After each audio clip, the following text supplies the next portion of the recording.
जय हिंद, नमस्कार। देखिए, ईरान के पास चॉइस क्या है? ईरान के पास सिर्फ एक ही चॉइस है कि अपने आप को स्ट्रांग दिखाए। इजराइल को डिस्ट्रॉय करने की काबिलियत को बोलना तो कम से चाहिए। अगर आप यूएस के स्ट्राइक्स का जवाब देना चाहते हैं तो यूएस की जान किस बुलबुल में अटकती है? उस बुलबुल का नाम है इजराइल। कोई भी स्ट्राइक अगर आप इजराइल पर करेंगे तो उसकी चोट और उसकी गूंज जो है वो यूएस तक जरूर जाती है। अब आती है बात काबिलियत पर। काबिलियत ईरान की क्या है? वो कैसे अटैक कर सकता है, कैसे बड़ा हमला कर सकता है, छोटा हमला कर सकता है, हरा सकता है। अब उसको अगर आप अपने आप आकलन करें, उसके बाद कौन सा जहाज है ऐसा जो कि इजराइल तक स्ट्राइक कर कर वापस आ जाए? उसके पास F-5s है, आज से 50 साल पुराने वाले जहाज, आउटडेटेड टेक्नोलॉजी इसको बोलते हैं। ऊपर से उसको सबसे बड़ी तकलीफ है कि उसका नंबर जस्टिफाई नहीं करता कि वो कोई एक ऑर्गेनाइज अटैक कर पाए। उसमें से भी 11 जहाज इस समय गिरा दिए गए हैं, मतलब जो अटैक्स हुए हैं। उसका एयर डिफेंस सिस्टम गिरा दिया गया है, उसके लॉजिस्टिक डंप्स गिरा दिए गए हैं, उसकी ऑयल की जो डिपोज हैं उनको गिरा दिया गया है, जो मिसाइल के लॉन्चर्स हैं उनको तोड़ दिया गया है, मिसाइल के डिपोज जो हैं जहां पर सैकड़ों की संख्या में मिसाइल्स हैं वो एक के बाद एक डिस्ट्रॉय करे जा रहे हैं, कम्युनिकेशन सेंटर तोड़े चले जा रहे हैं। बचा क्या है? बचा है सिर्फ जज्बा, बचा है सिर्फ वो छाती खुमैनी की कि यस, हम अभी भी इजराइल को हरा सकते हैं।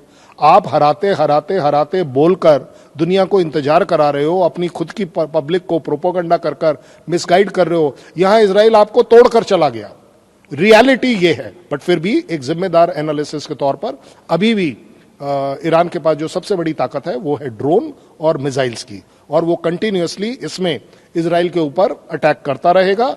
पार्शियल सक्सेस भी मिलती रहेगी, बट मुझे नहीं लगता कि वो सक्सेस उसको जीत दिला पाएगी। सर, खामनेई बोले कि दुश्मन ने बड़ी गलती कर दी और कैसे ईरान के हमलों में आयरन डोम भी जो है इजराइल का वो फेल हो गया है। मतलब इजराइल का आयरन डोम जिसकी चर्चा हमेशा होती रही, अब वही अगर इस मिसाइल्स को नहीं रोक पा रहा, इसको कैसे देखते हैं सर? फैंटास्टिक। देखिए, जब उन्होंने बोला है ना कि बहुत बड़ी गलती कर दी, बोले यस, बहुत बड़ी गलती कर दी कि आपने कम डैमेज किया, आपको एक्चुअली पूरा डैमेज कर देना चाहिए था। अदरवाइज अब आप देखेंगे कि कुछ ना कुछ तो होगा। अब आगे बात आयरन डोम की। जिस तरीके से आप 30, 40, 50 मिसाइल छोड़ रहे हैं, उसमें से 3, 4, 5, 7 मिसाइल जाकर स्ट्राइक भी कर रही है, ऐसी बात नहीं है। वो स्ट्राइक कहां कर रही है? कौन सा ऐसा एयरपोर्ट है इजराइल में जहां वो स्ट्राइक कर पा रही है? कौन सा ऐसा हेडक्वार्टर है जिसको उन्होंने एलिमिनेट कर दिया है? मैं मानता हूं जिम्मेदारी से मोसाद हेडक्वार्टर के पास अटैक किया गया। आपको क्या लग रहा है मोसाद का हेडक्वार्टर हवा में ऊपर की तरफ था, वो जमीन के नीचे की तरफ था? आपने ऊपर की बिल्डिंग के ऊपर अगर डैमेज कर भी दिया, एडवर्टाइजमेंट वैल्यू है, प्रोपोगंडा वैल्यू है, बट अपने आप में आपने कोई ऐसा सब्सटैंशियल टारगेट नहीं किया। अब आ रही है बात जो डिस्ट्रक्शन हो रहा है। वो डिस्ट्रक्शन क्या हो रहा है? इजराइल छोटी जगह है, कंजेस्टेड जगह है, कहीं पर भी बम गिराओगे कोई ना कोई बिल्डिंग जाएगी। टेल अवीव अपने आप में इतना घना इलाका है, किसी भी जगह एक सुतली बम भी छोड़ देंगे आप तो भी उसका असर दिखाई देगा, उसकी गूंज सुनाई देगी, उसका डैमेज दिखाई देगा। आती है बात आयरन डोम की। आयरन डोम या कौन सा डोम, कोई भी डोम ले लीजिए दुनिया का, जो एयर डिफेंस सिस्टम है वो एक आंकड़ों पर काम करता है, टेक्नोलॉजी पर काम करता है। खड़े खड़े शब्दों में 75 से 95% की उसकी काबिलियत है कि वो उसकी सक्सेस रेट है। 90-95% लिए 100 बम फेंके गए इजराइल द्वारा, 90 से 95 जो है वो अटका दिए जाएंगे, मार दिए जाएंगे, बट 2, 4, 5, 6, 7 पार भी होंगे। जितने ज्यादा बम आएंगे उसी हिसाब से उसकी नंबर सक्सेस की जरूर बढ़ेगी। आयरन डोम एक्चुअली है क्या? एक बैटरी में 3 या 4 लॉन्चर होते हैं, एक लॉन्चर में 20 मिसाइल होती हैं। दैट मीन्स अगर एक ही लॉन्चर की बात करें, क्योंकि अगर 3 लॉन्चर ले लें तो 60 मिसाइल हो गई। 60 मिसाइल को वो फेंकने के बाद उसको रीलोड करना पड़ता है, there is a time gap. और इसमें ये वो वाली बात है कि अगर मैं मोटे मोटे तौर पे बोलूं कि अगर यूएस जैसी कंट्री को मैं टोटल ले लूं तो 3.6 लाख स्क्वायर किलोमीटर का उसका एरिया बनता है। ऐसी जगह को प्रोटेक्ट करने के लिए क्या चाहिए? कम से कम 27,000 आयरन डोम की बैटरीज चाहिए। इस तरह की काबिलियत होगी तब कहीं जाकर कोई एक डेटरेंस के तौर पर वो काम कर पाएगा। आयरन डोम काबिल है, इसमें कोई डाउट नहीं, उसकी रिडंडेंसी है, जैसे जैसे लाइफ बढ़ती है उसकी एक्यूरेसी थोड़ी कम भी होती है, और इस एक्यूरेसी में जो स्पीड, और ये आयरन डोम किसको कैप्चर करता है, 70 किलोमीटर तक के जो इनकमिंग प्रोजेक्टाइल हैं ये उनको कैप्चर करता है, जो गाइडेड मिसाइल हैं उसको नहीं कर पाता है, जो आईसीबीएम्स हैं उसको नहीं कर पाता है। अगर आप यूएस के जो मीडियम रेंज बैलिस्टिक मिसाइल्स को ले रहे हैं तभी आप पाते हैं कि वो इन्वेड कर पा रहे हैं, डैमेज जरूर कर पा रहे हैं, बट अपने आप में इसका कहने का मतलब यह नहीं होगा कि आयरन डोम फेल हो गया।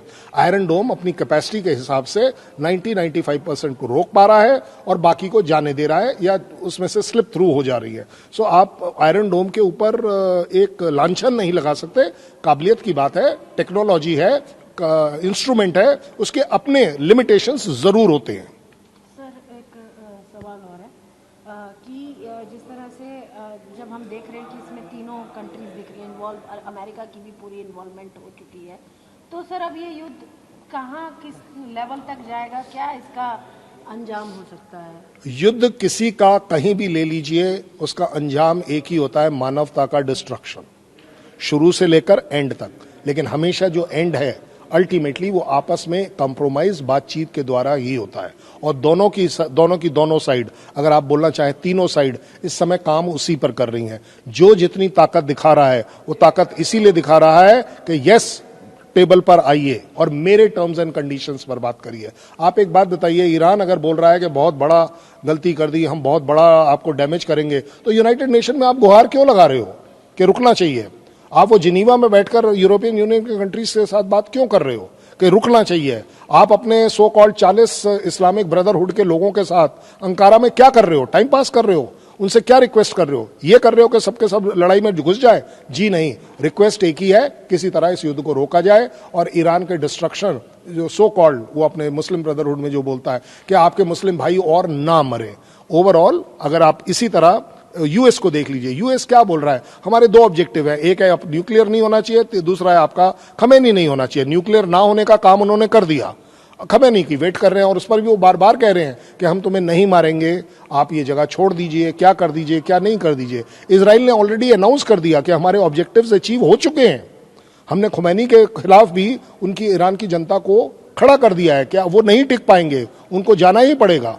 जाने की बात यहां तक आ गई कि रशिया ही जाएंगे, ये भी पता चल गया। क्यों? क्योंकि वहां वो असद जो है वो और ये बैठ के ताश खेलेंगे, क्योंकि वो भी बाहर निकाले गए थे, ये भी बाहर निकाले जाएंगे। सो अगर आप बात करें किसी भी तरह के पीस की, तो पीस बातों से ही आएगी। आपके यहां पर बहुत बड़ी प्रोबेबिलिटी है कि ये जल्द आने वाली है, और इसीलिए आप देख रहे हैं कि दोनों साइड एक दूसरे के ऊपर स्ट्राइक और ज्यादा कर रहे हैं, सो दैट प्रेशर बिल्टअप हो और जल्दी से जल्दी इसके बाद की जो स्टेज है वो आ जाए, और जैसी आए उसके बाद आप छाती चौड़ी कर कर बोल पाएंगे, देखिए हमने यूएस को भी नीचे कर दिया, हम इजराइल से भी नहीं डरे। ये ईरान का स्टैंड होगा, और इजराइल और यूएस बोलेगा, देखिए हमने जो कहा था वो कर दिया, हमने तख्ता पलट भी कर दिया, हमने वो न्यूक्लियर को भी खत्म कर दिया। सो दोनों अपने अपने मुद्दों को लेकर चल रहे हैं, और उन्हें दोनों को बड़ी जिम्मेदारी से पता है, कुछ दिन इस तरह की ताकत दिखाइए सो दैट आप जिंदगी भर आगे अपने आप को शेर कहला पाएं।